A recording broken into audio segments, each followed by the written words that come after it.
একটা ছোট্ট গ্রামে দীপার নামে এক মেয়ে থাকত। সে ছিল খুব দয়ালু ও কৌতূহলী। প্রতিদিন স্কুল শেষে সে গ্রামের এক পুরনো বটগাছের নিচে বসে গল্পের বই পড়ত।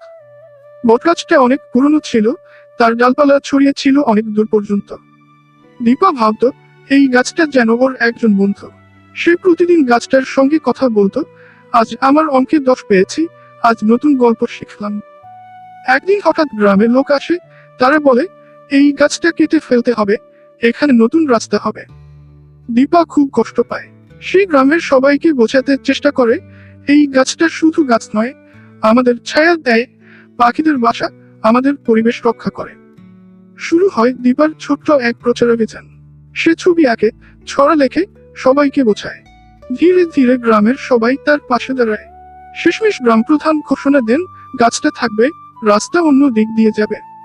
বটগাছটা যেন হাসল, আর দীপা তার ছায়ায় বসে বই খুলে আবার পড়তে শুরু করলো। ইটু